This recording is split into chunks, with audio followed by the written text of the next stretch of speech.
Hi, Linda Winter. Okay, I want to show you the headband bottle template, and today we're going to focus on the headband. But these guys here, small and large.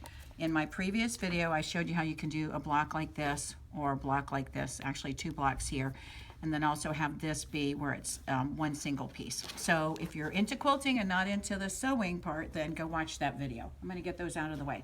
I'm going to show you some headbands and first talk about the sizes. Pretty much everything I'm going to focus on today is going to be on the large size for adults, but let me just show you the difference between the sizes. If we look at this, this is a small headband. You can see I still haven't turned it. That's the small, and then this is the large. Same fabric. I'm going to stack these on top so you can see the difference. Now this has been turned under here on this side, but you get the idea how it's a little bit larger in width and then a little bit larger in length.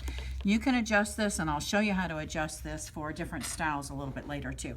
So here's a headband that's using the large, exactly how the template is. So that's one headband. Here's another headband. This is polar fleece.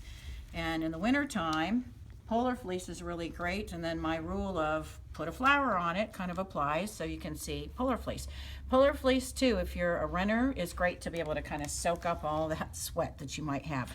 Here's that same red fabric that I showed just a minute ago, and you can see this is looser. The elastic is going to be what determines how tight this is. One of the reasons why I don't like headbands is they're all tight on my head. I don't think I have that big a head, but apparently I do. So I'll talk about the elastic and the length and kind of how you adjust for that. This one is pieced. It's again the same size of template. I haven't made any changes to the template, but what I did was piece this. I started out with a piece of batting, and then I just stitched the first block, this one. I stitched here and stitched here, and the next piece I basically sewed right sides together, stitched. And then I sewed the next block, the next block, the next block. I kind of started in the center and then worked left or right, and then worked left and then right and then left, so that I got this. And you'll notice on the back, instead of actually using a band like this of fabric, I used a piece of elastic. We'll look at some of the elastic options and things too. So if you had hair, this would look a little bit different, and if I had it centered, it would look a little bit different too, but that gives you an idea. This one is great to do with all those scraps that you have. This headband is basically the same style as this, but I've chosen 2 different fabrics that are kind of chiffon-y. And what I did was serge this. Now imagine a nice serge finish. My serger has some tension issues that I need to take care of. But this is one headband, and I folded it in half, and then I wrapped it in between, when we look at this, another headband. So I've got 2 headbands. The back is the same style, but I basically just interloped these 2. You can do the same fabrics if you want to, but I liked having the contrasting fabric. And so this one has a little bit different look. And you get the idea. I can't see, but hopefully that looks pretty good there. So you can see how you could kind of get these 2 nice and pretty. And again, imagine a nice serged edge there. And I'm going to put my glasses on because it looks like this is wrapped around. Yeah, there you can see the 2 pieces. But a nice serged edge, or you can on a sewing machine finish that off so those edges don't show. Totally up to you.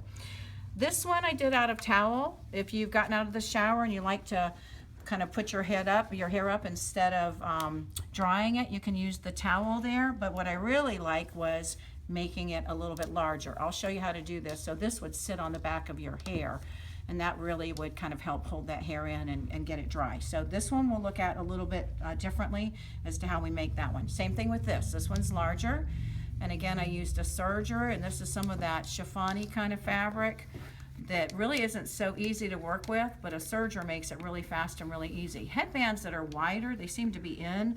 You can wear it wide like that, or you can bunch it up, or you can tuck these under even.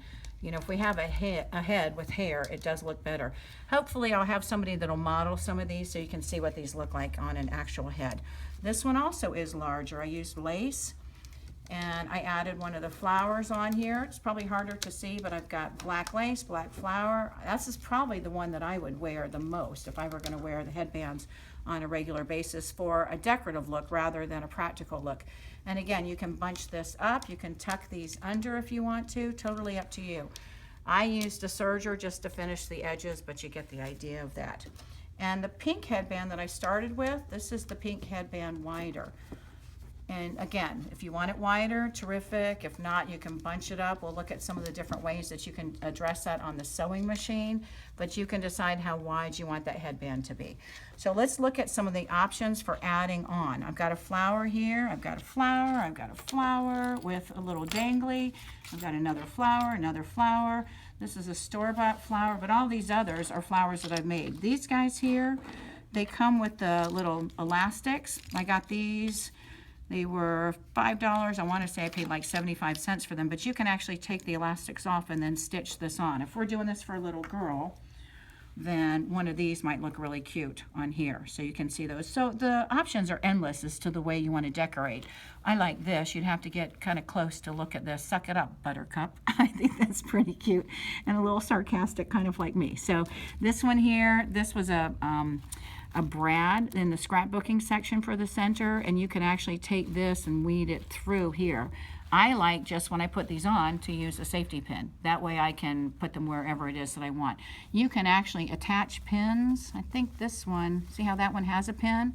But I didn't even use the pin on here. The pins just take more time and they don't always sit the way I like them to. So you decorate however you want it is to decorate. So we're gonna look at how to, oh, and here's one more. You can buy stuff like this. They've got a ton of this stuff.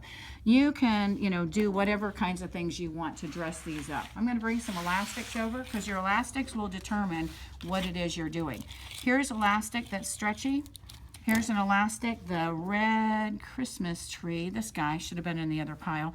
This is just a basic headband, but I've just added elastic in here instead of a band. So you can get elastics in color. This one is much thicker. This is 1 inch. I like to use the 3/4 inch, but I'll use whatever it is that I have. Even this black here, it's a little bit stretchier than this. You can see this here. This is more 1/2 inch, and this is 3/4 inch. If you're doing little girls, then you might want to use something that's a little bit narrower. I always say use what you have on hand. If it's going to show, then you want to make sure if the fabric is black that you're using a black elastic versus white, because you don't want it to show through. But again, you can have the elastic be the show. So this elastic I used on one of those headbands. Same thing with these guys here. If you use something like this, realize if they've got a sensitive head, this might be scratchy on their head. And this isn't going to hold up as long. So your elastic, you've got lots of options. Let me get these out of the way. I'm going to keep a couple of these for the little instruction that I do. So we'll keep those over here. Let's put these out of the way here. I'm going to get my head out of the way. And let's take a look at the whole process. So when we do the basic headband,